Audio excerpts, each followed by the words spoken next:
Muy bien. Bien, ante todo, muy un gusto a todos ustedes, o en todo caso a los que están observándome en estos momentos.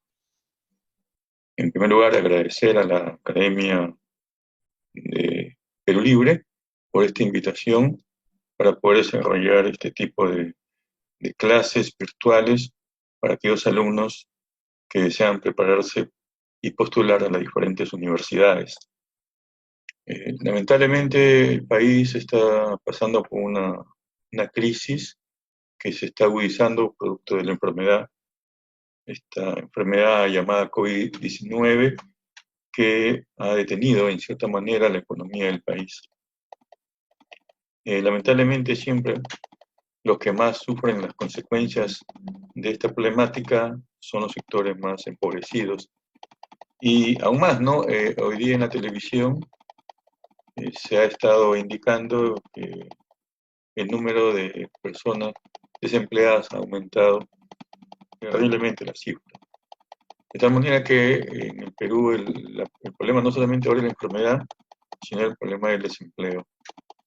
Como el Estado peruano no protege el empleo, no protege al trabajador, está a merced, ¿no?, de lo que el empleador así lo indique, hay un abuso de parte del empleador, entonces pierden el trabajo a pesar de estar en esta crisis y a pesar de haber pedido que todos apoyemos en la medida del confinamiento, del aislamiento social, la cuarentena, ¿no? ¿Por qué? Porque cualquiera se puede contagiar, inclusive los que tienen mayor poder adquisitivo.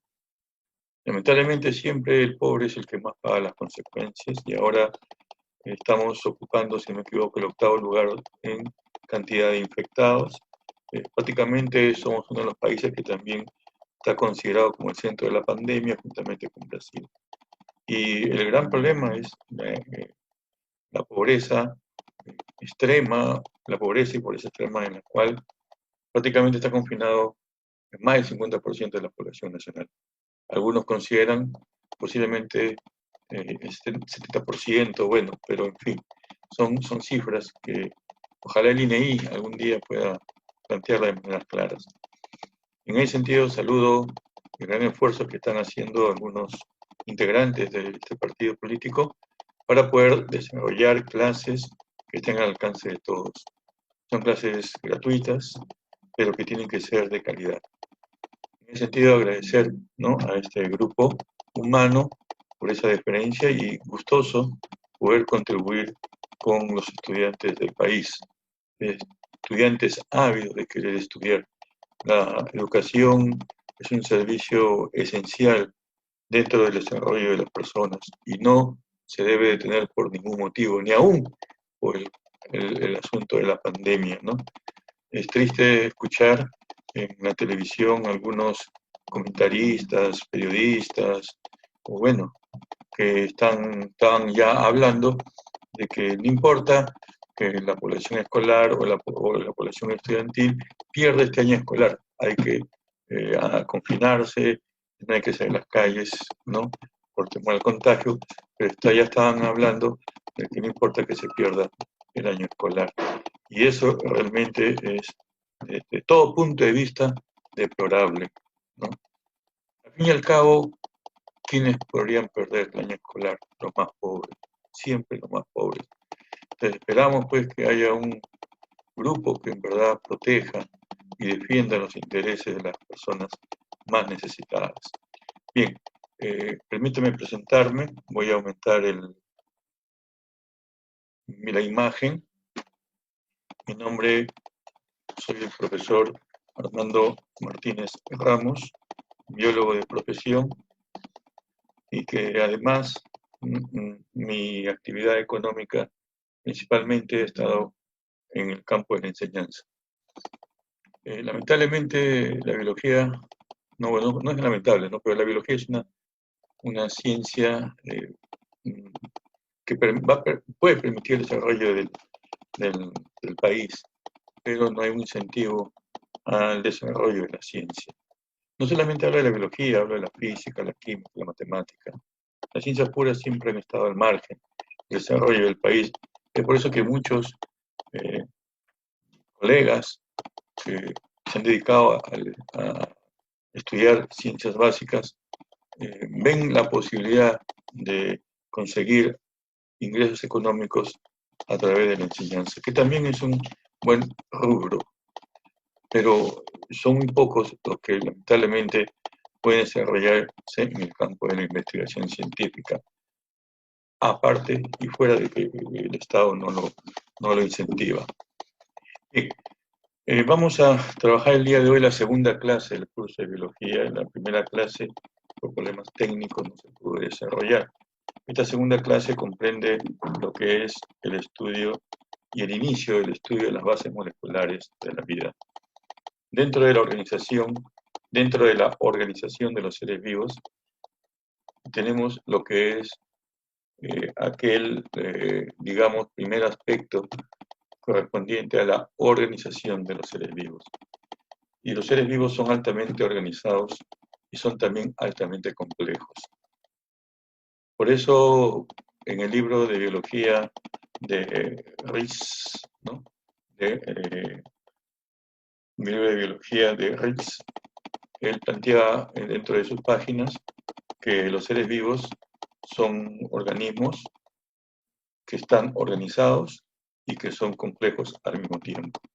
En cambio, decía, la materia inerte o está organizada y no es compleja, o es compleja pero no está organizada.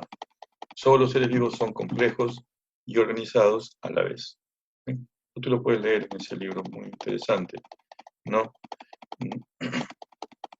Bien, vamos a trabajar el día de hoy, a ver, el primer nivel de organización de la materia viva, que son el estudio del nivel atómico, el estudio de los bioelementos. Todo esto comprende dentro del nivel subcelular. Las células se organizan molecularmente, químicamente, y por eso se inicia este conjunto de clases estudiando en primer lugar los elementos más sencillos que conforman los seres vivos. Me refiero a los bioelementos. Los bioelementos son el grupo también de elementos que forman parte de la tabla periódica. Pero a diferencia de los otros bioelementos, constituyen la vida. Por eso se dice que son los elementos biogenésicos. ¿Qué cosa quiere decir los elementos biogenésicos? Que a partir de ellos aparece la vida. ¿Bien? Lo que están viendo ustedes, por ejemplo, es un hidrógeno. El hidrógeno es el elemento más pequeño de la tabla periódica. Consta única y exclusivamente, ¿ya? Consta única y exclusivamente de, miren ustedes, un protón, ¿ya? En el núcleo hay un solo protón y alrededor, ¿no? Girando un electrón. Y ese es el elemento más pequeño y uno de los elementos más abundantes dentro de los seres vivos. Bien, entonces con esto empezamos la clase del día de hoy, iniciando una serie de clases que están enmarcadas dentro del estudio molecular de los seres vivos. Esa es la base, digamos, del estudio químico de los seres vivos, que viene a ser, que está enmarcado dentro del campo del nivel subcelular. Bien, ahí tienen ustedes la tabla periódica de los elementos. No es mi objetivo hacer el curso de química, pero sí indicarles, miren ustedes, que en rojo se hallan los elementos, digamos, más abundantes dentro de los seres vivos. La mayoría de los textos y la mayoría de las publicaciones señalan que son 6 los bioelementos más abundantes. Tenemos acá el carbono, el hidrógeno, ahí está, el hidrógeno, el carbono, el nitrógeno, el oxígeno y también, vamos a colocarlo acá, el fósforo y el azufre. Ahora, si tú, bueno, dentro de lo que es la preparación preuniversitaria, también hay que tener en cuenta la información que podemos lograr leer en textos, ¿no? De los mismos centros preuniversitarios. Lamentablemente, centros preuniversitarios que no deberían existir. ¿Por qué? Porque elitizan digamos, la posibilidad de ingreso a la universidad. y no deberían existir porque no, esto no tiene razón de ser, no, se encarece la preparación preuniversitaria. Por eso digo que se elitiza, ¿no? Esto empieza a aparecer porque las universidades, el Estado, no sé, ¿no? Observaron que era rentable. El Estado peruano no ha formalizado la enseñanza pre hasta ahora. En otros países se le llama, ¿no? Sería el sexto de media, ¿no? Sexto de secundaria, o también la preparatoria, o también el bachillerato. Pero no la formaliza, no lo quiere formalizar, simplemente porque no le interesa la educación de los jovencitos. Y más bien la encarece, como a San Marcos cuánto la ha golpeado, cuánto le ha reducido el presupuesto, ¿no? Cuánto, a cómo la tiene confinada. Y ahora busca, digamos, segregar, digamos, su ingreso, porque de todas maneras el estar en una playa es algo que favorece en algo la posibilidad del ingreso, que no todos tienen acceso. De todas maneras, San Marcos tiene su pre, que le da grandes ganancias, diría yo, enormes ganancias, pingüe ganancias, ¿no? Y para una preparación donde un gran porcentaje no logra tener posibilidad de ingreso. ¿No? Es todo un juego, es todo un manejo, lamentablemente, lo que está ocurriendo en nuestro país. Bueno, San Marcos tiene su libro, y en su libro San Marcos dice que el grupo de elementos más importante de los seres vivos son 4: carbón, hidrógeno, nitrógeno y oxígeno, lo que se llama el CHOM. A él le da digamos, el primer lugar, ¿no? Sin embargo, cuando tú lees los textos, investigas, se hablan de 6 elementos. Bueno, si vas a San Marcos, ten en cuenta ese detalle. San Marcos señala que los 4 elementos son considerados los más importantes, ¿no? Y están de rojo y se les conoce con el nombre de bioelementos principales, ¿bien? Y los que están en naranja, los bioelementos secundarios. Por ejemplo, San Marcos, a los naranjas les agrega el fósforo y el azufre, ¿ves? Para San Marcos los secundarios son fósforo, azufre, cloro, sodio, magnesio, potasio, calcio, y le agrega también el hierro, que está dentro de los elementos traza. ¿No? Este grafiquito, aunque hay que jalarlo también, ¿no? Yo no lo he elaborado, ¿no? Pero dentro de todo ello uno trata de ver qué es lo que más se puede utilizar. Y acá todos los que están en verde son los oligoelementos, o mejor dicho, los elementos traza, ¿no? Aquellos elementos que sean en muy pequeño porcentaje. ¿Bien? Bien, pero ahí tenemos los bioelementos que aproximadamente están entre 22, 23, ¿no? Y va a depender también del organismo, ¿no? Por ejemplo, la diatomea tiene sílice, ¿ves? Sílice. No todos los seres vivos poseen sílice, ¿entendido? Entonces va a depender también de el grupo de organismos del cual estemos hablando, ¿ya? Bien, vamos a entrar ya a lo que es la clasificación de los bioelementos. Pero antes le voy a indicar lo siguiente, ¿no? Esta tablita me sirve bastante para hablar que los bioelementos más importantes están dentro del grupo de los no metales. Miren, los naranjas son los no metales. Acá está el carbón, el nitrógeno y el oxígeno. ¿Mm? El flúor es predominantemente, es un no metal prácticamente, ¿no? Bueno, está ahí aislado, pero muchas veces trabaja como un no metal. ¿Bien? Entonces, incluye acá al hidrógeno. ¿Bien? Entonces, otra cosa interesante, los elementos que constituyen la materia viva se hallan en la parte superior de la tabla, no se hallan en la parte inferior. Porque conforme tú vas bajando, el peso atómico aumenta. Es por eso que también el ser vivo tiene algunos metales, como el sodio, el magnesio, las plantas tienen magnesio, el hombre también necesita el magnesio para activar enzimas, el calcio, el potasio, ¿ves?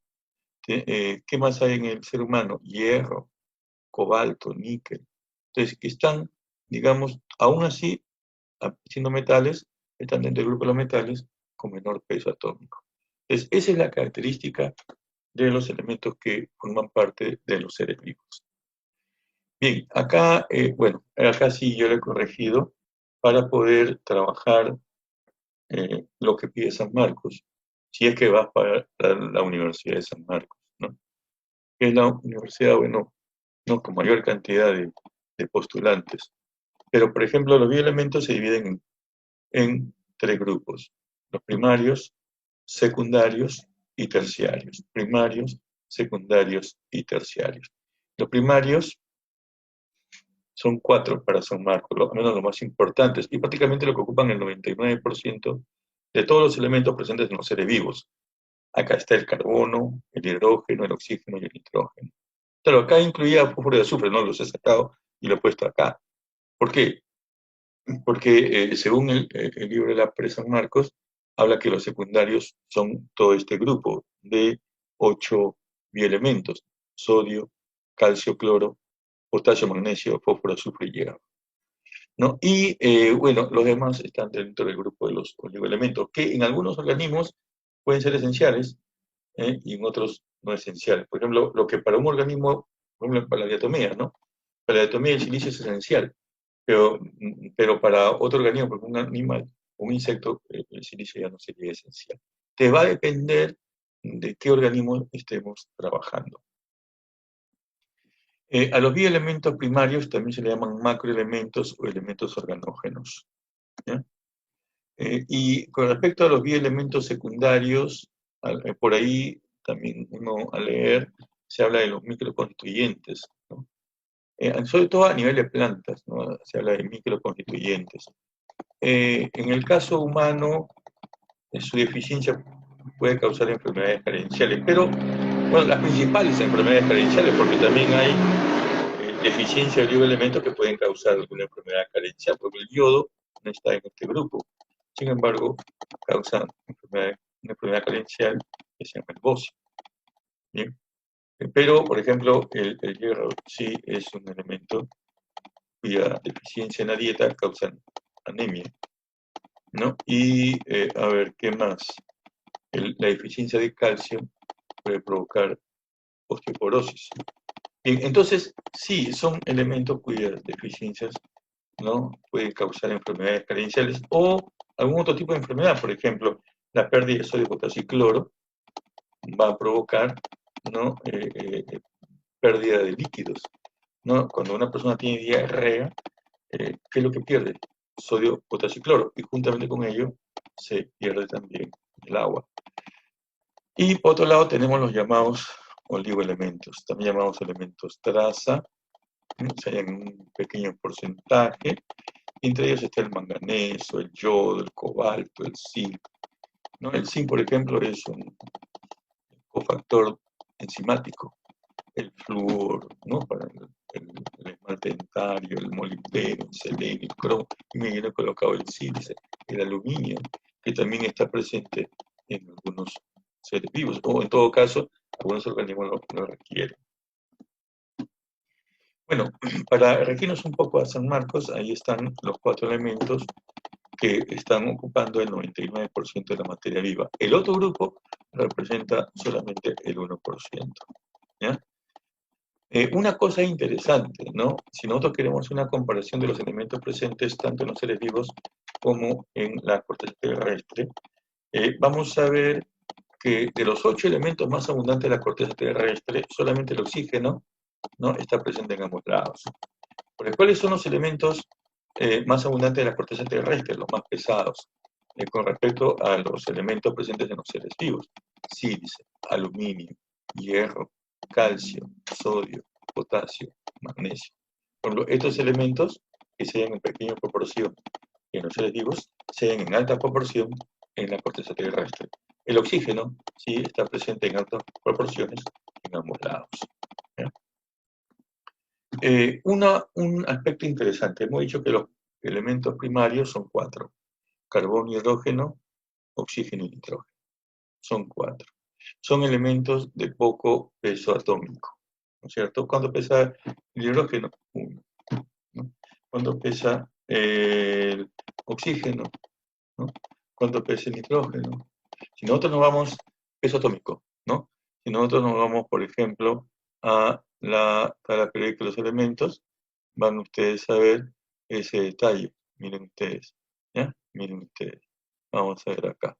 ¿Bien? Ahí está, bueno. Ahí está. Creo que el anterior es mejor, ¿no? Listo, ahí está. Peso atómico del carbono, 6. Peso atómico del nitrógeno, 7. Peso atómico del oxígeno, 8. ¿Ya? Entonces, peso atómico del hidrógeno, 1. ¿Bien? Entonces, claro, es peso atómico, ¿no? ¿Listo? Entonces, son los elementos más ligeros, ¿no? De menor peso con respecto a la tabla periódica. Vamos a ver acá, ¿ya? Estamos acá. Listo, muy bien. ¿Ya? Ahora, otra cosa interesante, ¿no? Hay una ley química que dice mientras menos peso atómico tenga un par de átomos, más fuertemente se une.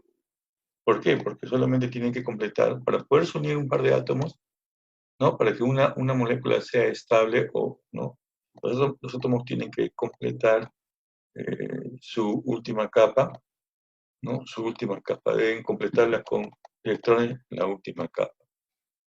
Y generalmente se completa con 8 electrones, ¿no? Entonces, por eso se llama la regla del octeto, ¿no? O sea, ¿cuántos electrones deben tener estos átomos? 8, ¿no? 8 electrones. Y es fácil de completar, ¿no? Excepto el hidrógeno que necesita un electrón. Los otros, ¿no? Miren ustedes, en el caso del carbono, ¿cuántos electrones necesita para completar la última capa? 4. En el caso del nitrógeno, ¿cuántos electrones necesita para completar la última capa? ¿No? Acá hay 5, 3. Y en el caso del oxígeno, ¿cuánto necesita para completar la última capa? 2. ¿No? Eso es lo que se llama la regla del octeto. Pero eso entonces hace que los átomos, a la hora de unirse, lo hagan con suma facilidad y sean muy estables. Y esta estabilidad hace que justamente los seres vivos también sean organismos estables, que no sean que fácilmente sus estructuras no se pierdan, se destruyan, se deterioren. ¿Qué es lo que lo hace estable? La molécula de la cual ellos están conformados. Entonces, si ustedes dicen acá, mira, ¿cuáles son las propiedades de los bioelementos primarios? Dice masa atómica relativamente pequeña. La capa externa está incompleta, pero es fácilmente completable, ¿no? Con la regla del octeto. Y entonces, al completar con facilidad, se pueden formar enlaces fuertes. ¿Qué enlaces son estos? Los enlaces, vamos a ver acá, los enlaces covalentes, ¿no? Voy a poner acá, opción de puntero, ahí está, ¿no? O sea, se forman enlaces covalentes. No tengo, a ver acá.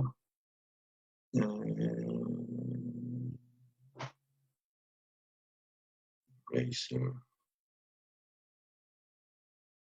No tengo para usar el lápiz. Bueno, ahí está, ¿no? Listo, y ahí está, ¿no? Entonces miren ustedes, ahí tenemos, ¿no? Enlaces covalentes, estables, ¿no?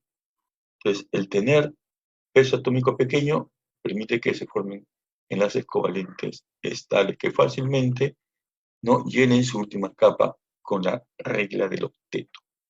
Cuanto menor es un átomo, mayor es la tendencia del núcleo positivo a completar su último orbital con los electrones que forman los enlaces. Y eso sucede muy bien con el hidrógeno. El hidrógeno acá, ¿no? ¿Listo? Uy, voy a tener que borrarlo. ¿Mm? Ya, listo, otra vez. ¿Ya? Listo, entonces acá, uy, listo. Vamos a ver acá, ¿no? Entonces, acá ya está, ¿no? Listo, muy bien. Entonces, miren que dice acá, ¿no? Cuanto menor es un átomo, mayor es la tendencia del núcleo positivo. Este es el núcleo positivo, mira. Este es el núcleo positivo. ¿Ves? A completar su último orbital con los electrones que forman los enlaces. Lo que pasa es que en el hidrógeno no se cumple la regla del octeto, porque con 2 electrones se completa la última capa. Es más fácil de formar enlaces. Por eso, ¿cuál es el elemento más abundante de los seres vivos? El hidrógeno. Más fácilmente se une con el carbón, con el hidrógeno, con el nitrógeno, con el oxígeno. Bien, listo. Bien, vamos a ver el siguiente esquema, ¿no? Vamos al siguiente, ¿no? Listo. Vamos a borrar acá, ¿no? Vamos a hablar ahora, ¿no?, de los elementos secundarios, ¿ya? Vamos a ver acá, vamos a hablar de los elementos secundarios. ¿Mm? Listo, muy bien. A ver, ponemos acá. Parece que no podemos cambiar, ¿no? Listo, ahí tenemos, ¿no? Vamos a ver acá. Estos vienen a ser, y ahí está, ¿no? Estos vienen a ser, a ver, lo cambio acá, los bioelementos secundarios. Algunos dan cifras, ¿no? 0,9%. Bueno, pero acá, miren quién se halla. Vamos a ver, acá vamos a aprovechar. Acá se halla el azufre, el fósforo, el magnesio, el calcio, el sodio, el potasio, el hierro y el cloro. ¿Cuántos son? 8. ¿Ves? Y acá tienes tú las características de cada uno de ellos, o su importancia. Por ejemplo, el fósforo, ¿qué forma? Forma nucleótidos. ¿Ves? Compuestos que forman, ¿qué cosa? Los ácidos nucleicos. ¿Sí? Forman parte de las coenzimas, mira, coenzimas. Y otras moléculas como los fosfolípidos, ¿sí? Sustancias fundamentales de las membranas celulares. También forman de los fosfatos, también forman parte de los fosfatos las sales minerales, por ejemplo, del hueso. El hueso no solo tiene calcio, también tiene sales de fosfato. Ahora, con respecto al magnesio, mira, pregunta de examen de admisión. Metal presente en la clorofila. Respuesta, magnesio. En su forma iónica actúa como cofactor inorgánico. ¿Mm? O sea, los metales son importantes para activar enzimas. Por ejemplo, este magnesio activa muchas enzimas que están sobre todo relacionadas con la síntesis de los ácidos nucleicos. ¿Mm? El calcio, este calcio sí, ¿no? Este ya es la muerte, ya, ¿no? Este es uno de los más importantes. Forma parte, por ejemplo, mira, de los carbonatos de calcio, constituye los carbonatos de